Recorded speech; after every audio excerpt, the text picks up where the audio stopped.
welcome to the GSMC Book Review Podcast, brought to you by the GSMC Podcast Network. I am your host, Sarah, and I, as always, am very happy to be with you on a Tuesday for another author interview. Hope you had a great weekend. If you had yesterday off, hope you had a great 3-day weekend, or however long it might have been that you, as I always say, I always like weekends that are a good mixture of productive and very lazy. So when I can have that and, I get stuff done that I want to get done, but I get stuff done that needs to be done, and I can also just hang out with the puppies and read or hang out with my hubby or watch TV or whatever it is. But I hope that you had that kind of a weekend. Let's talk about books. In particular, let's talk about today's book that I am speaking to the author of. That book is called She Rode a Harley, a Memoir of Love and Motorcycles. It is by Mary Jane Black, and the description is as follows. A courageous escape from domestic abuse is rewarded with a happy late-in-life remarriage in this motorcycle diary of love and loss. A schoolteacher escapes an abusive marriage and finds love on a blind date. Mary Jane's new husband, sure that riding a Harley will restore her confidence, ends up following the white lines with her through 15 years of marriage. Traveling together side by side on their Harleys, they learn to be parents, both on and off the road, until Dwayne is diagnosed with cancer. When he is gone, Mary Jane must face life solo once again, but she'll never be the same. So this is a memoir. Mary Jane tells her story of escaping from that first marriage, the abusive marriage.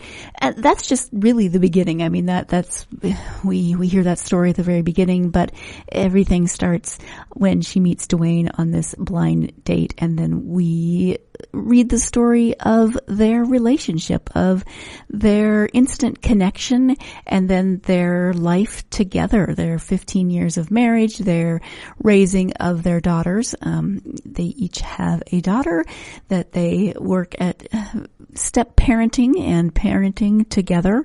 So you get, some of that blended family aspect. You get Mary Jane moving to a new state that she's never lived in before, and then the Harley riding, which I found fascinating. I mean, never done it. The only motorcycle I've never been on a motorcycle. I've never ridden a motorcycle. My mom's cousin Mike, such an awesome guy, had a motorcycle that he rode everywhere, and he had a sidecar. And when I was,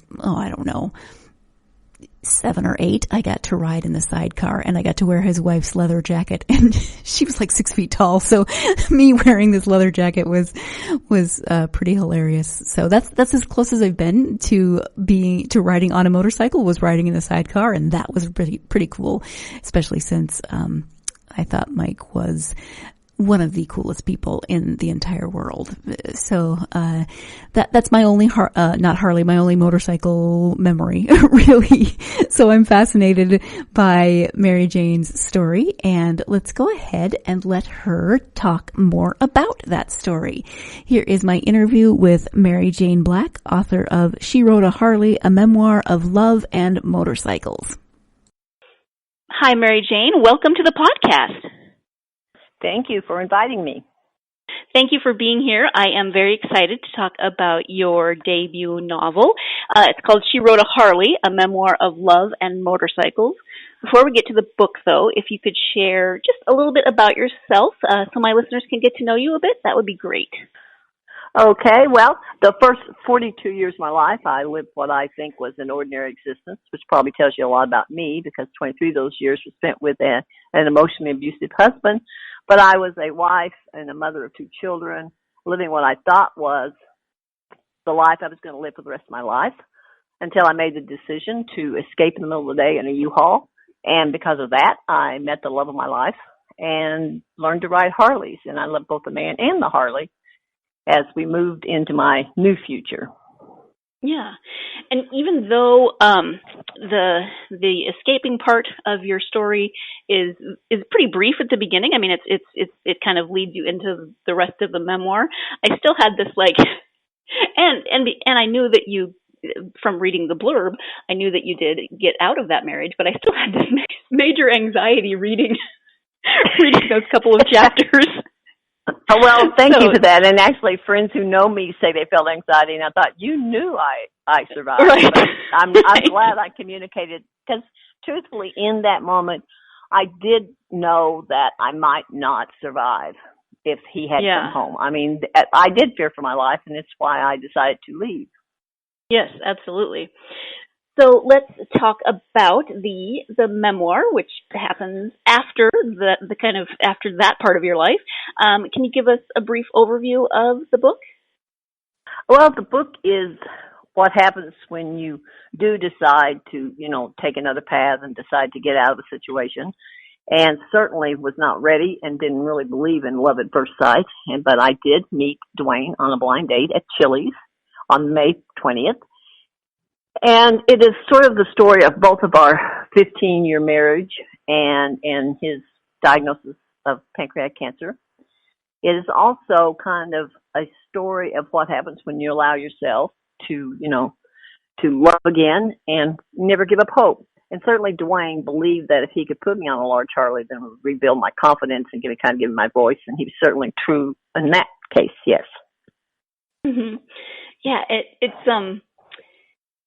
well, let me back up, and we'll talk about what prompted you to write this particular memoir. Well, what prompted me to write this memoir was that I found myself alone again after, he succumbed. He lost his battle with pancreatic cancer. And I spent about 2.5 years wanting to write our story because I believed it was a remarkable story in lots of ways. And I'm sure everybody believes that about their love story. And I met Joyce Maynard at the Texas Book Festival, and she encouraged me to come to Guatemala to a memoir writing workshop, which I thought was kind of crazy, going to Guatemala.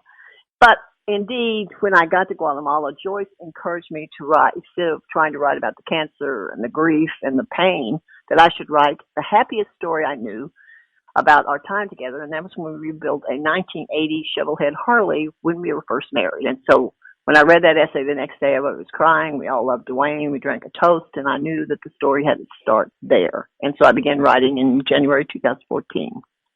Mm-hmm. And let's talk a bit about the Harleys. I mean, you started out kind of traveling with Dwayne for work, so you guys knew that you worked well together. And then you started rebuilding this Harley. You had no mechanics experience, is that correct? When you started? No. Yeah. I was a high school English teacher, as you learned in the book, and later a high school principal. And truthfully had no real experience with motorcycles or that side of my life. But I married a man who started riding Harleys at 13. So I was soon introduced to the idea of riding motorcycles, particularly a love of Harleys. He actually had not ridden for 13 years at that point himself after the birth of his daughter. So I think our coming together put him back on Harleys and also introduced me to Harleys. I'm going to interrupt so that we can take our first break of the podcast, but there you get a glimpse of Dwayne and Mary Jane's life and their love of motorcycles. She is definitely way braver than I am in so many ways. So I really enjoyed this conversation because it's a life that I can imagine, I guess, but definitely not that I have experienced. So we are going to talk more about Harleys and the book when we come back. Stay tuned. You're listening to the GSMC Book Review Podcast, and I'll be right back. Still on the search of that one true love? On the limbo in this crazy world of dating, marriage, relationships? Well, listen to the Golden State Media Concepts Relationship Podcast, your one-stop podcast for everything about relationships.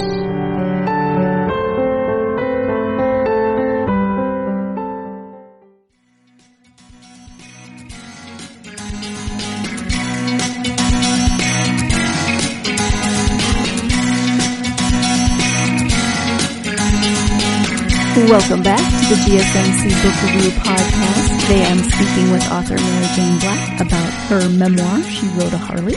And we were talking about, obviously, riding Harleys before the break, and we are going to continue to talk about that as well as the book and Mary Jane's experiences. So let's go ahead and get back to that interview.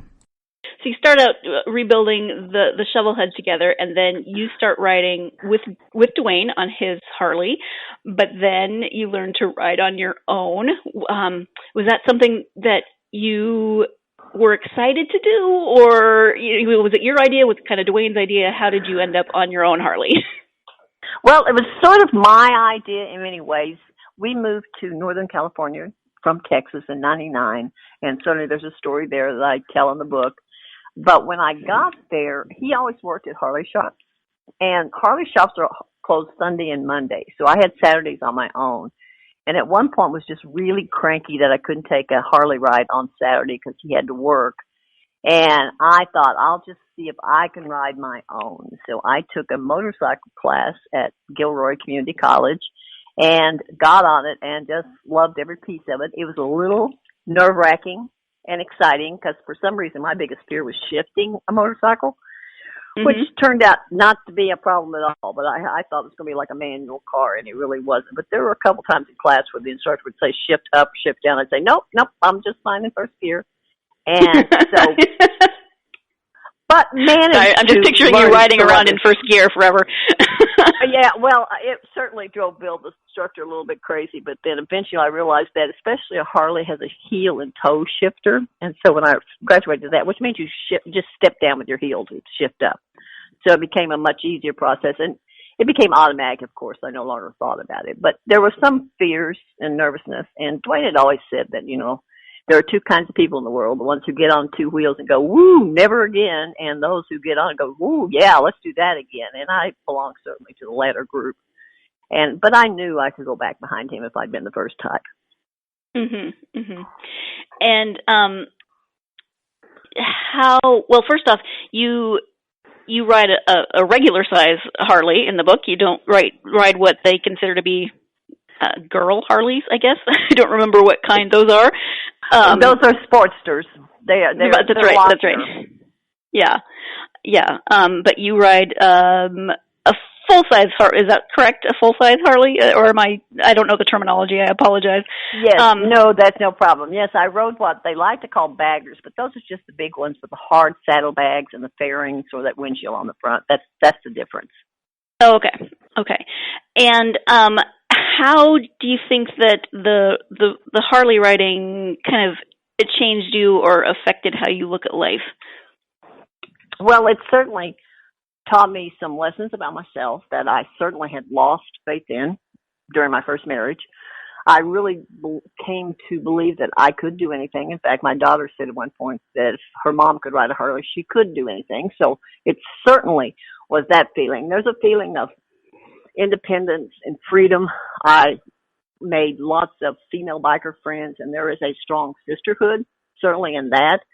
And it requires, as a woman, and we must be honest about some of our weaknesses, or we don't have the upper body strength, so I had to learn how to sort of wrestle an 850-pound Harley back and forth out of parking spaces.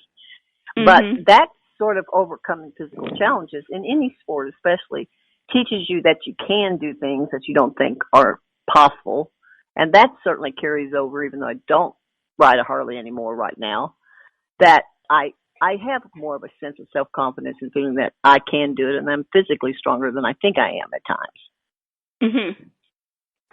And you are, in the book, you are a high school English teacher and a principal.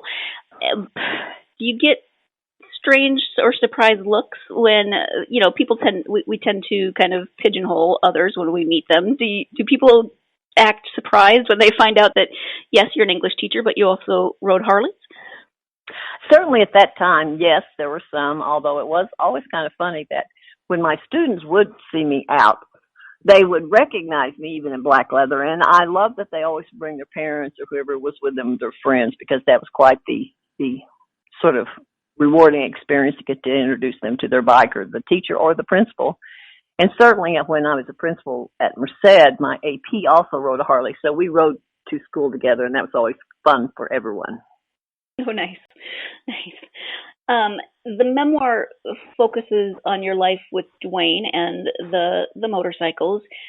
There's also other threads that run through there in terms of, being a step parent for the first time, your relationship with your children. There's all kinds of threads that run through there. How did you choose what to put into the memoir specifically? What was that process like for you, I guess? Well, one of the things that Joyce taught me, and I'm always this way, I tend to do a narrative arc of major scenes throughout the story. I'd know where I wanted to enter the story, where I wanted to end, and where sort of the turning point was. And I had some scenes arced or at least plotted out. I am not one of those people who write by the seat of their pants. I at least have to have an idea, and I can discover things along the way. But in this case, I knew I had to, after I finished writing, I would say, I needed to add more about that. And certainly all of our, our daughters and my son were part of our story, and I wanted to make sure I got some pivotal sort of scenes, how my daughter came to love Dwayne, how my relationship with his daughter Jessica evolved, and essentially how I became completely estranged from my son. And I knew those stories had to echo what was happening in my life with Harley. It was, a very happy marriage for 15 years. We never argued, but there were other, and I think all of us have moments of happiness, but there are things happening that are not always part of that joy, that, dark moments happen for all of us. And certainly my son, and at his sister's wedding, I described that confrontation, and he doesn't occur in the book anymore because he refused to see my mother at her, on her deathbed. And so that was it for us. We've not talked since, and that's been 20 years. So. Oh, wow. Oh. And I do think there are people who experience, yes, and I do think there are people who have that experience of being estranged from their parents, their children, and I hear people talk about that all the time. They tend to talk to me about that, about how you move forward and how you, continue to on with your life. Yeah. Was the writing of the book cathartic for you? You did focus, Joyce said, focus on the happy. So was it cathartic, or how was that process? Well, it was cathartic. It was, extremely painful because I started with the happy, but I had to also relive those moments of the diagnosis, the illness, and, ultimately the end. And so those scenes were particularly, and, as you read the book, I'm an active writer. It's almost like a movie. I try to be present in the moment and put the reader there with me. And so being in those moments were painful. And there are days, you just write, you kind of curl up and go to bed. But I would say by the revision process, the catharsis had probably happened because it still makes me tear up. My voice cracks, but it is not as deeply painful because now the story almost happens to marry the character rather than me, the person. Oh, wow. Yeah. Are you working on a new project now? I am indeed. I've got, a few pages left. It is not a memoir, but it is, a true life novel, perhaps based on real events. My mother was a Catholic in a small Northwest town filled with Baptists, and she was married at 15, and my father committed suicide. So there's some elements of her story that I think make a great story, but I obviously didn't live her story, so I'm adding in my little moments of fiction. It'll be mostly fictionalized account of my mother's life, and I feel she kind of deserves that story to be told because, like me, she was a strong, independent woman who was kept back. She married in the 50s. We know what women were not expected to do. And so I think she's another strong woman whose story needs to be told. Yeah. Oh, wow. That's great. You can tell in the book that you had a really strong relationship with your mom. So I think it's great that you're telling that story. Well, and that relationship became, we were estranged for 15 years. We sort of echoed my experience with my son until I kind of reached out to her and we reconnected. And Dwayne certainly made our relationship stronger. Time to take our second break of the podcast, but when we come back, we'll have the conclusion of my interview with Mary Jane Black. So stay tuned. You're listening to the GSMC Book Review Podcast, and I'll be right back. Tired of searching the vast jungle of podcasts? Now listen close and hear this out. There's a podcast network that covers just about everything that you've been searching. The Golden State Media Concepts Podcast Network is here. Nothing less than a podcast bliss with endless hours of podcast coverage. From news, sports, music, fashion, cooking, entertainment, fantasy, football, and so much more. So stop lurking around and go straight out to the Golden State Media Concepts Podcast Network. Guaranteed to fill that podcast itch. Whatever it may be. Visit us at www.gsmcpodcast.com. Follow us on Facebook and Twitter, and download us on iTunes, SoundCloud, and Google Play.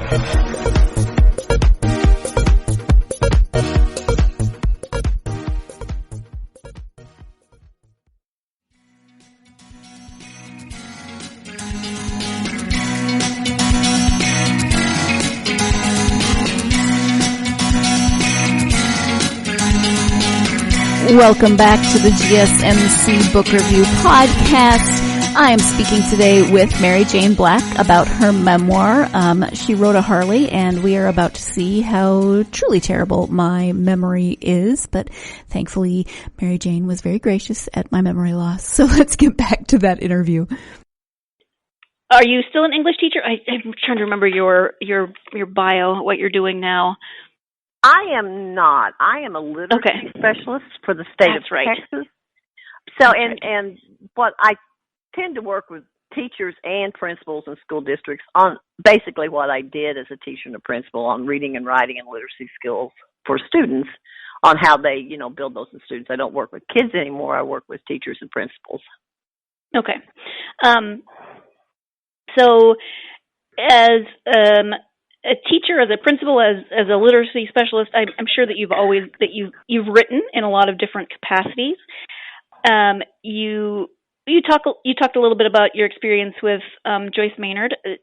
Did you want to be an author before that, or did that kind of prompt you to write something for publication?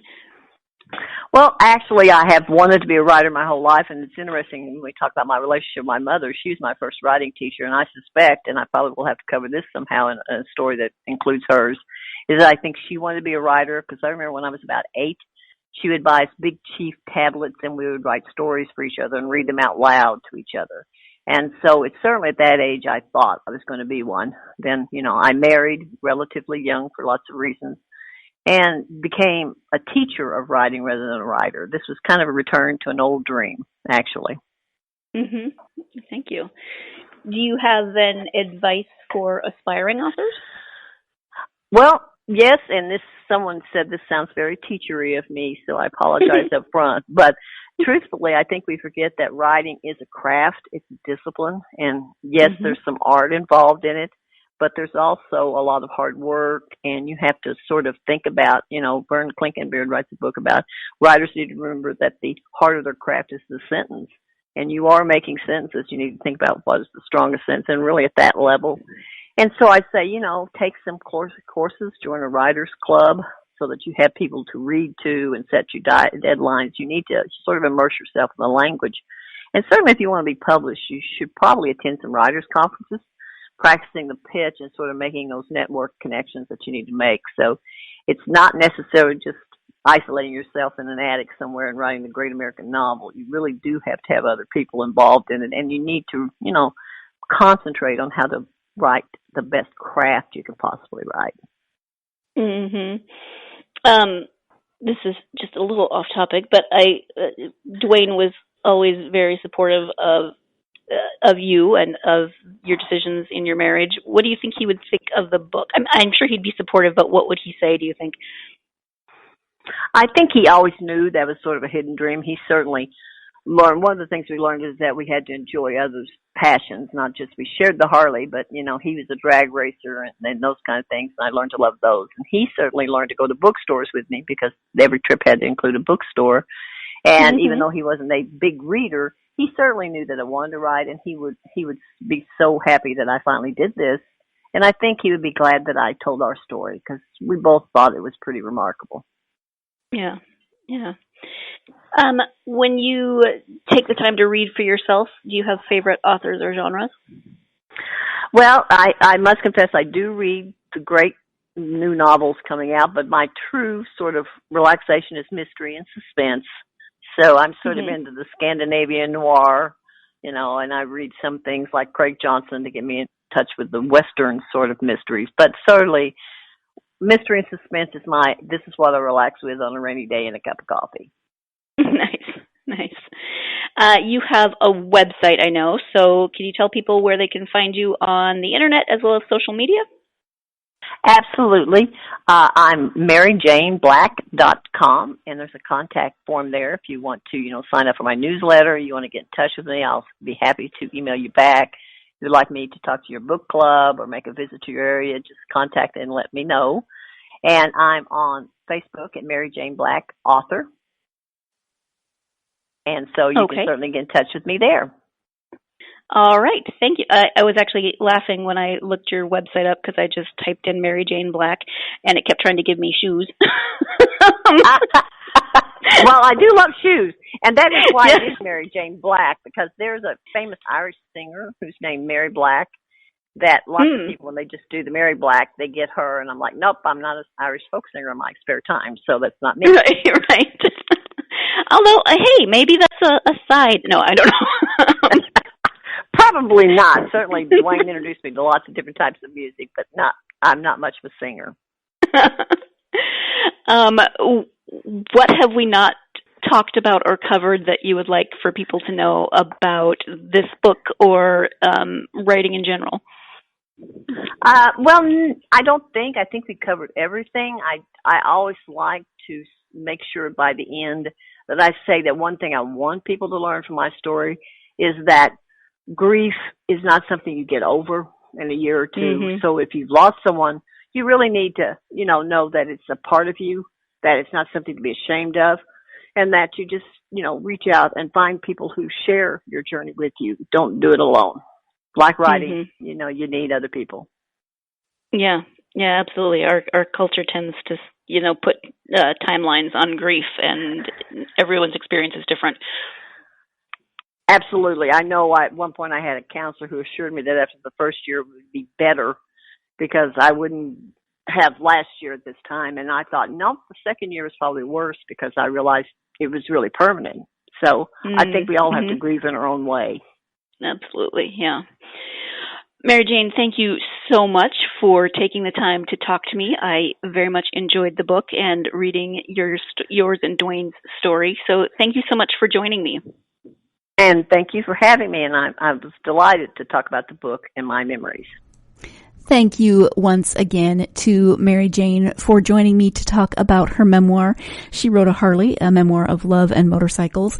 I really enjoyed this book. I really enjoyed hearing her or reading her story, her and Dwayne's story, the challenges they faced, the obstacles they overcame, the love that they had for each other and for writing, and all of the things that they learned from each other. They just had this really great relationship that came to them a little later in life, and really, it sounds like, fulfilled something in both of them that they had been lacking. So it's nice to read stories like that, even when they have some sad parts, which, I'm not giving anything away because we talked about it in the interview, plus it's in the description on the book. So, even with the sad parts, it was great to read this lovely, lovely story of relationship and new adventures and new interests. And I learned a lot. So I chalk that up as a win always when I'm interested in a book, when I learn something from a book, and when it is a great read that I want to keep coming back to. So if you are a fan of memoirs like I am, if you are interested in Harleys, whether having ridden them or not, you should definitely check out this book. As always, I want to say thank you to you, my listeners, and as always, remind you to please, if you like the podcast, go ahead and subscribe to it, like us on our social media pages, follow us, retweet, do all those wonderful things that help us out so much in this world of internet and social social media. And also, if you would be so kind as to leave us a lovely review, you don't have to leave us the not so good reviews. We're fine if you just keep those thoughts to yourself. But if you could leave us a lovely review, that really helps us out. So thank you so much. As always, I very much appreciate you, my listeners. Hope you had a great Tuesday and that your week is going swimmingly, however it is going. That didn't make any sense, but I do hope that your week is going well and continues to go well. And I hope, as always, that it contains time for you to get yourself lost in a good book. Thank you so much. You've been listening to the Golden State Media Concepts Book Review Podcast, part of the Golden State Media Concepts Podcast Network. You can find this show and others like it at www.gsmcpodcast.com. Download our podcast on iTunes, Stitcher, SoundCloud, and Google Play. Just type in GSMC to find all the shows from the Golden State Media Concepts Podcast Network, from movies to music, from sports to entertainment, and even weird news. You can also follow us on Twitter and on Facebook. Thank you, and we hope you have enjoyed today's program.